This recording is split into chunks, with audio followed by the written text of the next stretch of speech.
What's up? If you're a newcomer to this channel, please like, comment, and share this video. Don't be afraid to subscribe too. If you're already a part of the channel, please share the video content on this channel. If you want to know any of my social media information, I'll show them on the screen right now. You know my motto, I'm trying to save one relationship at a time and one mind at a time. I'm your host Marcus, and this is another episode of Marcus Speaks. Oh, the weird esoteric shit, he's 41 years old, he would have been 42. 42 in reverse is 24. He died on the 26th, 2 and 6 is 8. 8 was his number. He had an 8 personal year this year. He died within the 60-second Grammy Awards. 6 and 2 is 8. And Grammy is from Grimoire, which is the witch's magical book. The Grimoire. Yeah. They do, and all that shit, bro. They do rituals. They sacrifice people for energy, that's the energy that it creates. When they sacrifice people this big, it creates a worldwide type of energy that they cycle, that they use. And think about that from just a logistic, not spooky level. Think about the level of grief multiplied by millions of fans and the mind state of those individuals, and that mind state that it creates, which ushers in the ability to do particular things to masses of people. And did you guys see the cartoon that predicted his death? Yes. Welcome back to another episode of Marcus Speaks. You already know who I am. So today, what I want to get into is, so as we all know, Kobe Bryant and his daughter Gianna Bryant died last week in a tragic helicopter accident, and several others died within the accident too. It was a couple of Gianna's friends. It was a couple of colleagues that Kobe Bryant knew, and the pilot. So I won't go over any of that stuff because I know we've heard all of this stuff throughout the week. And what I mainly want to cover today is everybody who basically wanted to just shit on Kobe Bryant and his legacy and not showing any type of empathy and stuff like that, because these people basically just blatantly showed who they were in the news, in tweets, in Instagram posts. Like, it's sickening to see when someone dies that people bring up stuff that has nothing to do with anything, even if you know, there were rape allegations or he sexually assaulted someone. The way I think is, if the person didn't get convicted for any of their crimes, then I shouldn't judge in any sort of capacity of somebody's, you know, of who they are. But that's not exactly what people wanted to do. They actually wanted to just shit on who Kobe Bryant was. And an actress of the name of Evan Rachel Woods thought the same, that she should just put out information that has nothing to do with what was going on.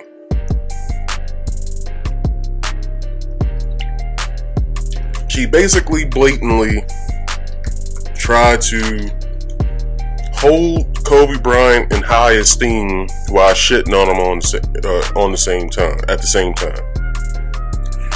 And this is what she says: "What has happened is tragic. and I am heartbroken for Kobe's family. He was a sports hero. But let me stop there. This is what I call, or this is what they call the sandwich technique.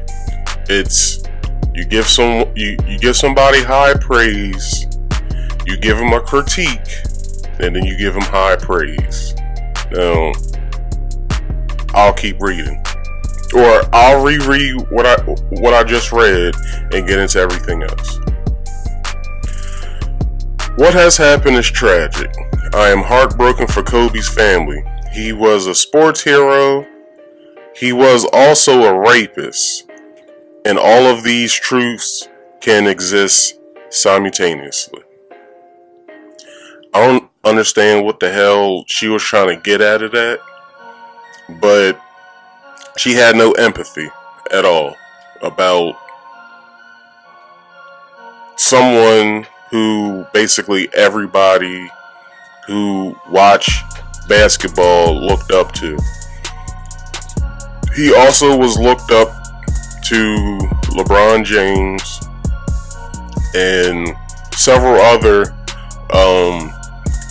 basketball stars, because not only was he a teammate or a colleague or, just fierce competition for him, he was also their friend, a mentor, and helped them get to another plateau and another level of their career and of their skill. And for her to basically bring out like 17-year-old, if not, 17-year-old information about him being a rapist, let's get one thing straight. Kobe Bryant did have sex with a girl in Colorado. That's what we know. But what the case showed was that she lied. The case showed when evidence came with the underwear that was presented, she had several different fucking semen samples in her motherfucking drawers.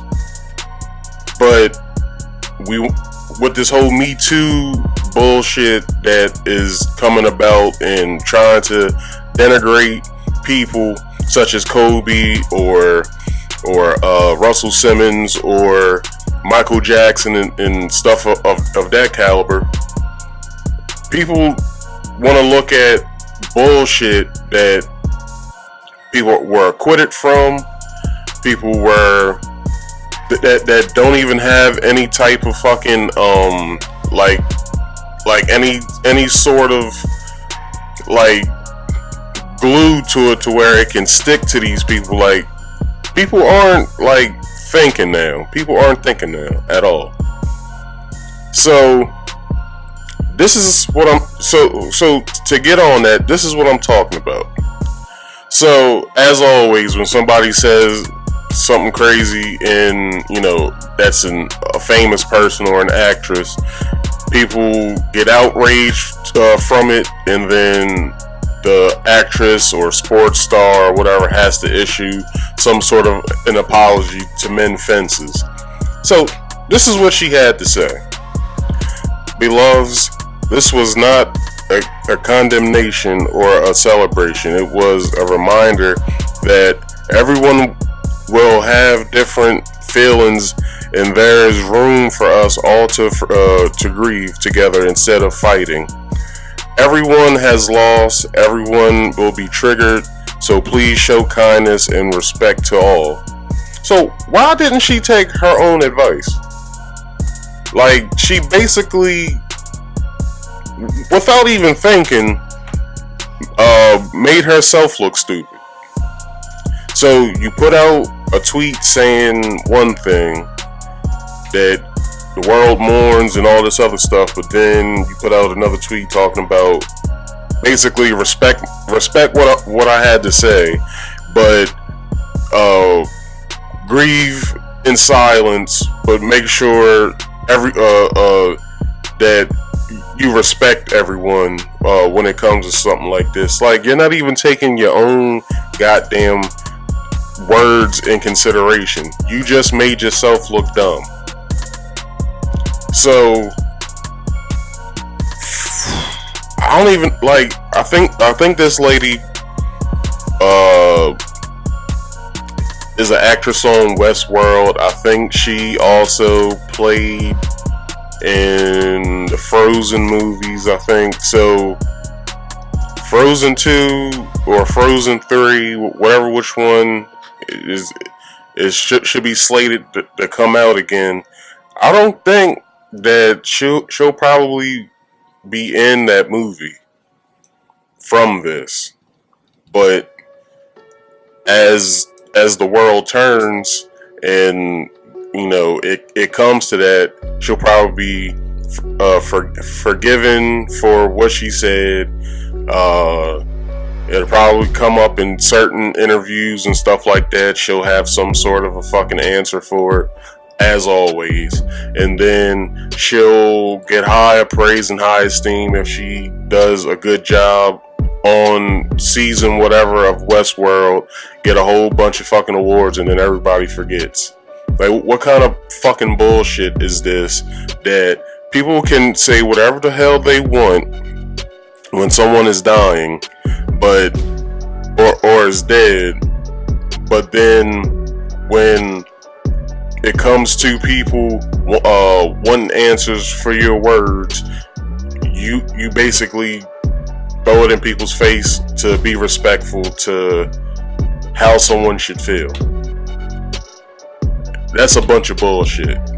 Like, for real. Like, that's a bunch of bullshit. Alright, moving on. So, MSNBC was probably second or so. Maybe second, maybe third of covering the whole incident of Kobe Bryant's death. So they put basically a stumbling idiot, and it wouldn't have been any better if they would have put someone else on the job. But this stumbling idiot says this. Yeah, it seems like he was just the kind of athlete, the kind of star that was perfectly cast on the Los Angeles Lakers. Kavita, if I could ask you to stay with us, we're going to go. It gets better. It gets better. It gets better. This is what she had to say in her apology.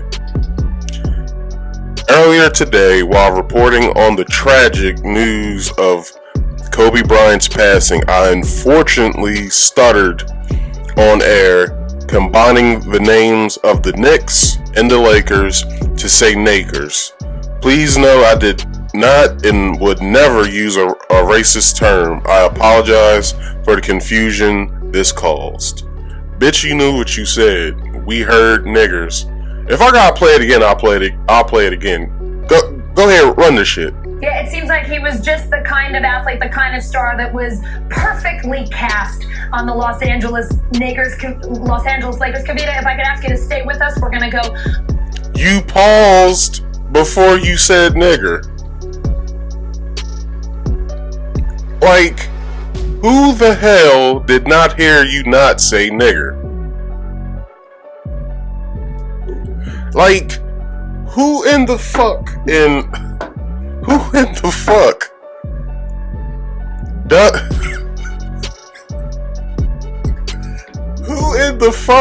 not hear you say nigger? Like, for real. Bitch, you said nigger, for real. But you wrote to say that you said nakers. So, hey, nakers sounds pretty close to niggers. Like, even if you didn't think that you didn't say the word, you said the word. Even if you tried to clean it up by your apology and say, Oh, I stuttered and I said Nakers because I combined the team, the Knicks, and the Lakers teams names together. No, dumbass. Like, no. Everybody knows. Since what, 96, 97, Kobe has been a part of the Lakers. He was drafted in the draft to go to Charlotte, and I'll get to that in a minute. To have something totally else for y'all for that. He was drafted to Charlotte, but then got picked up, got traded that very same day by the Lakers. So Kobe's been playing for the Lakers for years. 20-some years he's been playing for that team. Ever since he was 17 years old, he's been playing for the Lakers. And you stumble to say that you said that you combine Knicks and Lakers. Kobe's never been a Knick. He's never been a 76er. He's never been a Grizzly. He's never been a Jazz. He's never been a Pelican. He ain't been part of none of these organizations other than the Lakers. How the fuck do you just think that we're dumb as hell?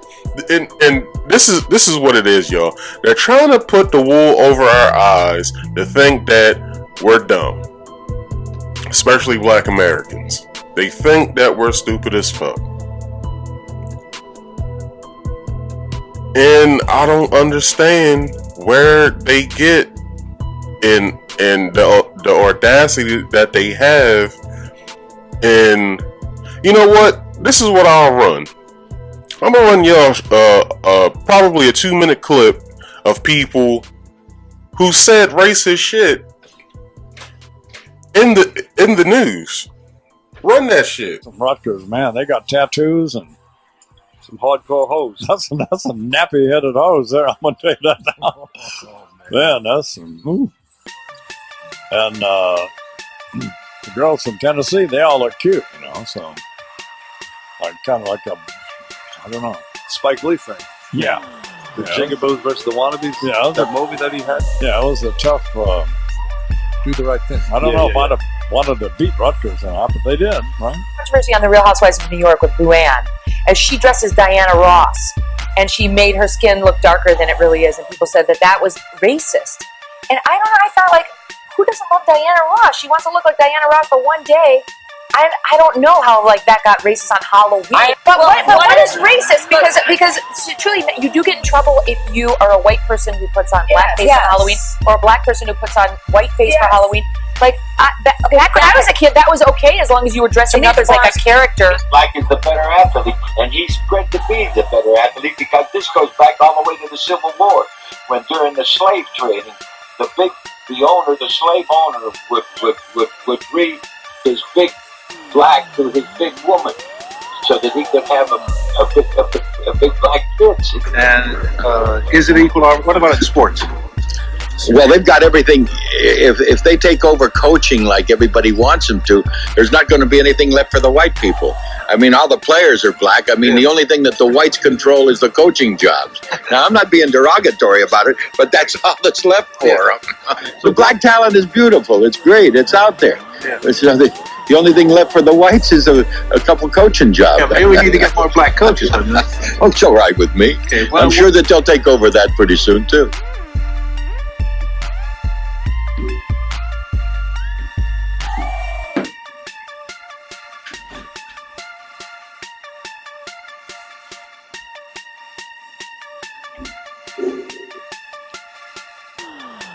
You thought that we was stupid.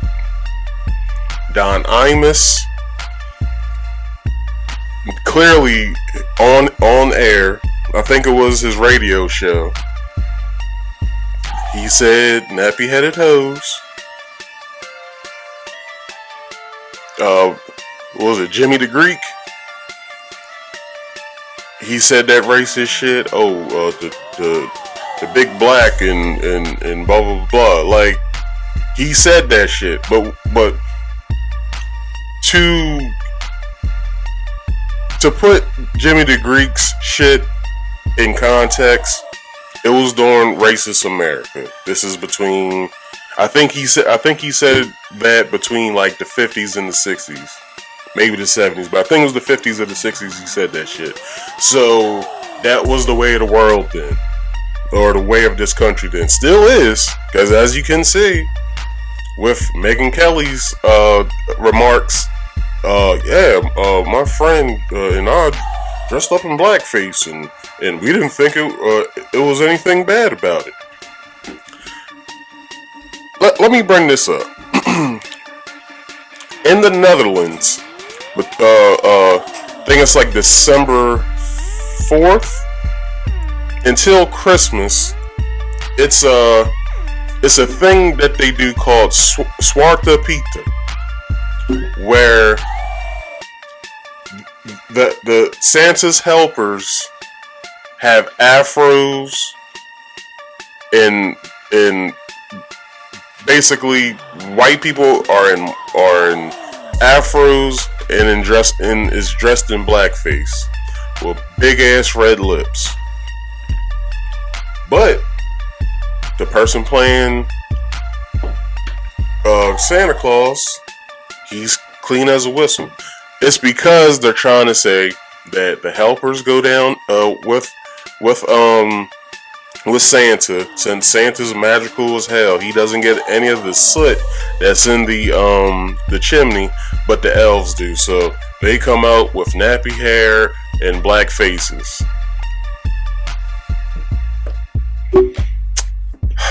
This shit is crazy. Alright, moving on. So, another idiot the same day had something to say. Please run that damn footage. There's always a lot of like hate, pain in the world, and there's always a bunch of terrible stories. And every once in a while, there's a good story. Good story comes out. The guy who got away with rape got his today. Kobe Bryant is a god. I'm here in Charlotte, the home of the team that originally drafted him. Maybe he wouldn't have raped that chick in Denver if he had stayed in Charlotte with the Hornets. But anyway, the point is, dude, it's like,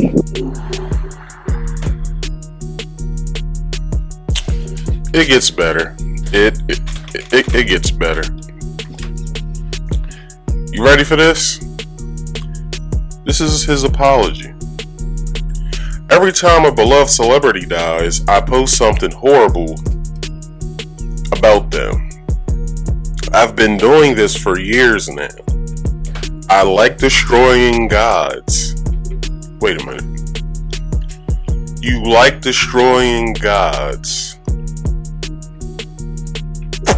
Alright. And right when a famous person dies, they're at their most worshipped. So as a response to all the outpouring of sympathy on social media, I post something vile. It's just a joke. I don't really hate any of the people. Some of them I've never even heard of, and I have to look them up after I see all the RIP posts. Some of the time I actually really admire, and I'm bummed they've passed. But wait, why do it then? If you look up to some of the people that died, you have to make a vile post about them after? Okay, so you find out, okay, let me take your friend, Joe Rogan. So Joe Rogan says something crazy, and I like Joe Rogan. I like watching his podcast because he has a lot of interesting people on that damn podcast, and he's interviewed so many people that has a different perspective about certain shit that I wanted answers to, and that's the reason why I look at his show. But let's take your friend Joe Rogan. So let's say Joe Rogan dies. You make a vile post about some horrible shit about him, about shit that he's done. But you guys are friends, and that means that you would do that to him also. You're a pretty fucked up individual, my friend. Like, I don't understand. Like, I don't understand where you get your logic from. Like, you make perfectly no sense at all. So, he also writes this dumb shit, some more dumb shit that basically states, it doesn't stop me from trying as quickly as I can to write some terrible shit about them. They're all just jokes though, and I would never tag anyone in them that's at all associated with that person. So, you're basically stating that you do the shit just for shits and giggles. It's just on a whim. Let me just do this on a whim. But you perfectly stated that when you look up to the person, you still do it. That's not admiring somebody at all. And I don't know where you get your logic from. It's probably from you being allegedly sexually assaulted as a child, because, you know, if you look into Jewish practices, when boys are children, I mean, when little boys are infants, or what rabbis do, and I don't want to get into it, so look it up for yourselves. Maybe that's the reason why you act the way that you do. It's pretty crazy. Alright, everybody. I want to take this time to basically say to Kobe's wife, and everyone, if you could, please go to her Twitter page, to Vanessa Bryant's Twitter page, and please read her statement that I think she came up with yesterday. It's pretty heartfelt, and she says something in there which everyone should take a look at, and it's basically, give people their privacy in times like this. Because she also stated that every time she forms a sentence, she starts to cry. And if you've ever lost a person close to you, or a family member, or a friend, you should understand the pain and the hurt that you feel, and also the happiness and the love and the joy that you also remember of the people that you lost. And I also want to say before I get off of here, please reflect on like just life after this, because not only did Kobe Bryant die, but also, you know, his daughter did also, along with the other 7 people that was on the helicopter. And also, you know, just if you have, you know, a significant other or whatever, just, you know, just make sure you tell them that you love them every day, because tomorrow is never promised. Thank everyone for watching. I'll come back next week again with another hard-hitting topic, and please, at the end of this, at the end of this video, you'll see my social medias where you can reach me, and thank you for watching.